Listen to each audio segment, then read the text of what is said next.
आज हम श्री दुर्गा सप्तशती का तीसरा अध्याय पढ़ेंगे, महिषासुरवध। इसके बाद ऋषि ने कहा, अपनी सेना का विनाश होते देखकर सेनापति चिच्छू अत्यंत क्रोध की मुद्रा में देवी से युद्ध के लिए उनके सामने आ खड़ा हुआ।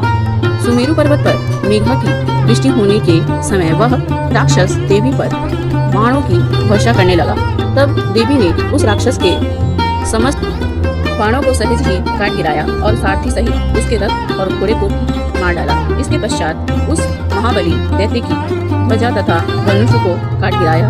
धनुष विहीन उस राक्षस को देवी ने अपनी बाण वर्षा द्वारा विद्ध कर लिया। वह राक्षस अपने धनुष तथा रथ के विनाश से व्यथित होकर तलवार और ढाल लेकर देवी पर टूट पड़ा। उसने अपनी तीक्ष्ण तलवार से देवी के वाहन सिंह पर प्रहार किया और साथ ही दुर्गति से देवी की बाई भुजा पर भी। हे राजन, वह तलवार देवी की भुजाओं का स्पर्श करते ही खंडित होकर गिर पड़ी।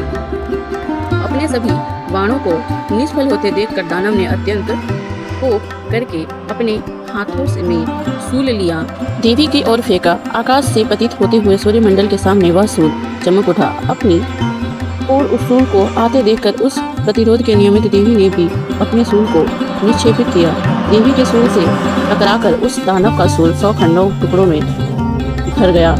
इसके विपरीत देवी के चलाए हुए सूल के द्वारा महाबलवान दानव में प्राण निकल गए। सेनापति चिच्छुर की मृत्यु के बाद चमर नामक दैत्य गजारूढ़ होकर देवी के सामने युद्ध के लिए तत्पर हुआ। देवी के सामने पहुंचते ही अपनी ओर से उसने शक्ति चलाई, जिसके प्रयुक्त देवी ने भी अपनी ओंकार से ही उस राक्षस को आहत कर भूतल पर गिरा दिया। अपनी शक्ति को चूर्ण होते देख चमर बहुत ही क्रुद्ध हुआ। उसने देवी पर शूल का प्रहार किया, परंतु अपने बाणों द्वारा देवी ने उस शूल को काट दिया। इसमें अवसर देखकर देवी के सिंह ने भी हाथी के मस्तक पर छलांग लगाई और दानव के साथ भयंकर युद्ध करने लगा। वे दोनों लड़ते लड़ते हाथी से नीचे उतर आए और अत्यंत वेग से परस्पर देवी का सिंह आकाश की ओर प्रबल वेग से उछल पड़ा और भूतल पर पतित होते समय अपने पैने पंजे की मार से चमर दैत्य की सिर काटकर धड़ से अलग कर दिया। इसके अंतरत उदग्र दानव परस्त खंडों एवं वृक्षों की चोट से घायल होकर देवी के हाथ मारा गया एवं कराल नामक दानव ने मुक्को थप्पड़ तथा दंतच्छत से घायल होकर अपने प्राण गंवा दिए। अपनी गदा के प्रहार से देवी ने उदित नामक राक्षस को यमालय यमपुरी पहुंचा दिया। विधिपाल नामक हथियार के द्वारा बास्कल एवं बाणों से ताम्र और अधक राक्षसों को धाराशाही कर दिया। अपने त्रिशूल द्वारा परमेश्वरी ने उग्रासी उग्रवीर एवं महाहनु नामक दैत्य का वध कर डाला। अपने तलवार के सहारे देवी ने बिड़ाल दानवों का मस्तक का उच्छेद कर दिया। अपने प्रखर बाणों द्वारा देवी ने दुर्धर एवं दुर्मुख नामक दानवों का सफाया कर दिया। अपनी सेना का क्षय होते देखकर महिषासुर भैंसे के रूप में देवगणों को त्रस्त करने लगा। पट से भी दानव महिषासुर ने कितनों को ही उतने की मार से, कितनों को कुराघात से, कितनों को पूंछ की फटकार से एवं कुछ एक गणों को अपने नुकीले सिंह से विदीर्ण कर दिया। कितने ही गणों को प्रबल वेग से, किसी किसी को गंभीर गर्जन के द्वारा, किसी किसी को घुमा करता था। कितनों को ही अपने प्रक्षेपित वायु के प्रबल झोंकों से भूमि पर गिरा दिया। इस प्रकार गणों की सेना को तितर बितर कर वह दैत्य देवी वाहन सिंह को मारने के लिए बड़े वेग से झपट पड़ा। उसके इस दुस्साहसिक कार्य से महामाया का अत्यधिक क्रोध उत्पन्न हो गया। उधर महाबलवान महिषासुर क्रोधातुर होकर अपने खुरों से धरती को कुरेदने लगा और बड़े बड़े शिलाखंडों को सिंगों से उठाकर फेंकता हुआ गुरगुर्जन करने लगा। उसने दुर्गति से दौड़ने के कारण पृथ्वी विक्षुब्ध हो उठी, मानो वह फटी जाएगी।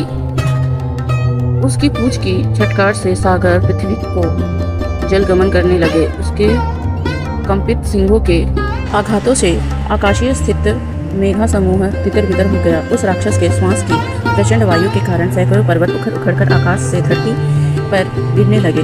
उस महाकाय दानव का लक्ष्य अपनी ओर देखकर चंडिका देवी ने उससे हनन के निमित्त उस पर अपना क्रोध प्रकट किया। सर्वप्रथम देवी ने अपना पाशा फेंक कर उस महाबलशाली दानव को बांध लिया।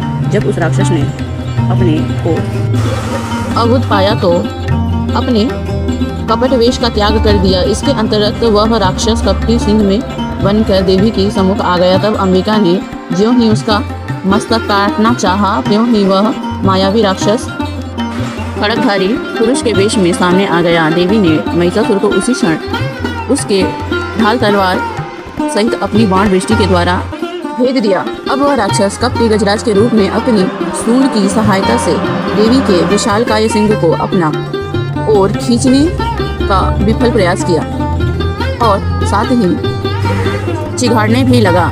खींचने की कुचेष्टा करते ही देवी ने उसकी सूंड को अपनी तलवार से काट दी। इतना होने के पश्चात उस महाशक्तिशाली दानव ने पुनः अपने भैंसे वाले पूर्व रूप को धारण कर लिया था तथा चराचर जीवों समेत संपूर्ण त्रैलोक को संतप्त करने लगा। उस राक्षस की ऐसी उदरता देखकर जगजननी चंडिका देवी बार बार मधुपान करते हुए अट्टहास करने लगी। वह मदाविंक दैत्य भी उद्दड़ होकर गंभीर मनी करने लगा और अपने सिंहों पर पर्वतों को उठा उठाकर देवी पर उछालने लगा।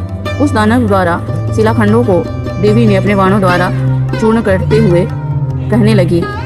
उनका मुख मधुपान के प्रभाव से बोलते समय रक्तिम हो उठा था और उनकी वाणी भी लड़खड़ाने लगी थी। तब देवी ने उस राक्षस से कहा, अरे मूर्ख, मैं जब तक मधुपान में रक्त हूँ तब तक तू निर्भय होकर गजन कर ले। अभी मैं मेरे हाथों से तेरी मृत्यु होने पर देवताओं लोग भी गर्जन करने लगेंगे। ऋषि ने कहा। इतना कहने के साथ ही देवी ने उछलकर उस राक्षस को दबोच लिया और उस पर सवार हो गई। अपने पैरों से दबाकर देवी ने अपने शूल से उसका कंठ प्रदेश में प्रवाह किया। दबाव के चंगुल में जकड़े होने पर भी महिषासुर अपने मुख से दूसरे रूप में बाहर निकलने की कुचेष्टा करने लगा। अभी तक वह आधा ही निकला था कि देवी ने अपने बल से उसका निकलना रोक दिया। वह दानव अर्ध निर्घात अवस्था में ही विद्यमान रहकर देवी से युद्ध करने लगा था। देवी ने एक बहुत विशाल तलवार से उसके सिर का खंडन कर दिया। महिषासुर का वध होते ही उसकी बची कुची सारी सेना रणस्थल से पलायन होने लगी। इधर इसकी मृत्यु से संपूर्ण देवगण अत्यंत आह्लादित हुए। तदंतर देवों ने दिव्य ऋषियों के साथ सामूहिक रूप से भगवती दुर्गा का स्तवन किया। गंधर्वराज हर्षित होकर गायन करने लगे एवं देवांगनाएं नृत्य करने लगी। इसी प्रकार तीसरा अध्याय समाप्त होता है। तो आज हमने माता का तीसरा अध्याय पढ़ लिया है और नेक्स्ट वीडियो में हम चौथा अध्याय पढ़ेंगे। तो आज के लिए इतना ही, मिलते हैं नेक्स्ट वीडियो में। जय माता दी।